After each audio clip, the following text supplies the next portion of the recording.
नमस्कार। कभी आपने सोचा है कि अगर अदालत में कोई सरकारी दस्तावेज, मान लीजिए आपकी जमीन का कोई कागज दिखाना हो, तो ये कैसे साबित होगा कि वो असली है?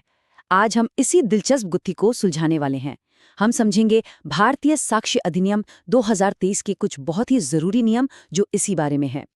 तो सवाल यही है, कोर्ट में ये कैसे साबित होता है कि कोई सरकारी दस्तावेज असली है, कोई फोटोकॉपी या जाली कॉपी नहीं? ये एक ऐसा सवाल है जो किसी के भी काम आ सकता है, और आज हम इसी सवाल का जवाब स्टेप बाय स्टेप जानने वाले हैं।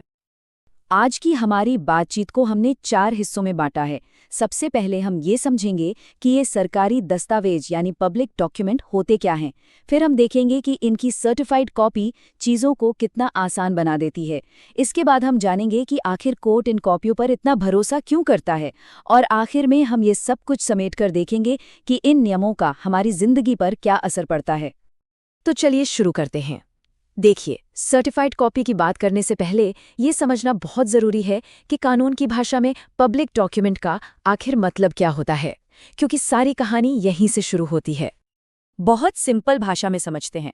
पब्लिक डॉक्यूमेंट मतलब कोई भी ऐसा ऑफिशियल रिकॉर्ड जो एक सरकारी अफसर अपनी ड्यूटी करते हुए बनाता है, जैसे आपके जन्म का सर्टिफिकेट, ज़मीन की रजिस्ट्री या सरकार का कोई ऑर्डर। और सबसे ज़रूरी बात, इन डॉक्यूमेंट्स को देखने का हक आम जनता को होता है। ये सिर्फ कागज के टुकड़े नहीं हैं, ये हमारे हक का सबूत हैं। अच्छा, अब आते हैं आज के हमारे हीरो पर, सर्टिफाइड कॉपी यानी प्रमाणित प्रति। जरा सोचिए, अगर हर छोटे मोटे केस के लिए सरकारी दफ्तर से वो मोटी मोटी ओरिजिनल फाइलें उठाकर कोर्ट लानी पड़े तो क्या होगा? कितना मुश्किल हो जाएगा सब कुछ। बस इसी मुश्किल का हल है सर्टिफाइड कॉपी। भारतीय साक्ष्य अधिनियम का सेक्शन 76 इसी के बारे में है। ये कहता है कि सर्टिफाइड कॉपी वो ऑफिशियल नकल है जिस पर उस दफ्तर का इंचार्ज ऑफिसर साइन करके और मोहर लगा के ये सर्टिफाई करता है कि हाँ, ये कॉपी बिल्कुल असली जैसी है। ये एक तरह से कानून का वेरीफाइड ब्लू टिक है। और यही बात इस सेक्शन को इतना पावरफुल बनाती है। सेक्शन 76 बिल्कुल साफ कहता है कि अगर आपको कोर्ट में कोई पब्लिक डॉक्यूमेंट साबित करना है तो उसकी ओरिजिनल फाइल लाने की जरूरत नहीं है। आप बस उसकी सर्टिफाइड कॉपी पेश कर दीजिए और कानून की नज़र में वो ओरिजिनल के बराबर ही मानी जाएगी। पर एक सवाल मन में आ सकता है कि क्या हर तरह के सरकारी कागज को साबित करने का तरीका एक जैसा ही है? मतलब क्या संसद की कार्यवाही और नगर पालिका के रिकॉर्ड को एक ही तरह से साबित करेंगे? इसका जवाब है नहीं। कानून ने इसके लिए भी अलग अलग नियम बनाए हैं जो हमें मिलते हैं सेक्शन 77 में। ये टेबल सेक्शन 77 का पूरा निचोड़ है। ये हमें बताती है कि किस डॉक्यूमेंट के लिए किस तरह का सबूत चलेगा। जैसे मान लीजिए आपको सरकार का कोई आदेश साबित करना है तो आप उस डिपार्टमेंट के हेड से सर्टिफाइड कॉपी ले सकते हैं। या फिर अगर आपको नगर पालिका का कोई रिकॉर्ड चाहिए तो उसके लीगल कीपर यानी कानूनी रखवाले की दी हुई सर्टिफाइड कॉपी काम करेगी। हर चीज के लिए एक तय तरीका है। चलिए एक छोटे से उदाहरण से इसे और पक्का कर लेते हैं। मान लीजिए प्रिया का एक जमीनी विवाद चल रहा है। उसे साबित करने के लिए एक सरकारी नोटिफिकेशन की जरूरत है। अब सेक्शन 77 के हिसाब से प्रिया को पूरा सरकारी दफ्तर खंगालने की जरूरत नहीं। वो बस उस ऑफिशियल गजेट की कॉपी कोर्ट में दे सकती है जिसमें वो नोटिफिकेशन छपा था, और कोर्ट उसे पक्का सबूत मानेगा। कितना आसान हो गया? ठीक है, तो अब हम अगले पड़ाव पर आते हैं। ये सवाल बहुत जरूरी है कि कोर्ट इन सर्टिफाइड कॉपीज पर इतना भरोसा करता ही क्यों है।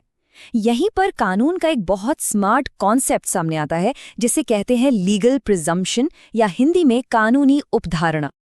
उपधारणा का मतलब है पहले से ही मानकर चलना। ये बिल्कुल आपके फ़ोन की डिफ़ॉल्ट सेटिंग जैसा है। जब कोर्ट में एक सर्टिफाइड कॉपी पेश की जाती है तो कोर्ट की डिफ़ॉल्ट सेटिंग ये होती है कि वो उसे असली मान ले। अब अगर सामने वाली पार्टी को लगता है कि ये नकली है तो साबित करने की जिम्मेदारी उसकी है। इससे कोर्ट का और सबका कीमती वक्त बचता है। और सेक्शन 78 इसी भरोसे को कानून का रूप देता है। ये कहता है कि कोर्ट शैल प्रिज्यूम, यानी ये मानकर ही चलेगा कि जो सर्टिफाइड कॉपी पेश की गई है वो असली है, उस पर किया गया साइन असली है, और जिस अफसर ने साइन किया है वो वाकई उस पद पर था। यानी सारा बोझ उस इंसान पर आ जाता है जो उस डॉक्यूमेंट को चैलेंज कर रहा है। इसको एक और उदाहरण से समझिए। मान लीजिए अरुण ने कोर्ट में अपना सर्टिफाइड बर्थ सर्टिफिकेट जमा किया। अब जज साहब ये नहीं पूछेंगे कि अरुण साबित करो कि ये असली है। नहीं, कोर्ट इसे असली मानकर कार्यवाही आगे बढ़ाएगा। अगर किसी को आपत्ति है तो वो सबूत लेकर आए। अब सेक्शन 78 तो था सरकारी दफ्तरों के डॉक्यूमेंट्स के बारे में। सेक्शन 79 बात करता है खुद अदालत के रिकॉर्ड्स की।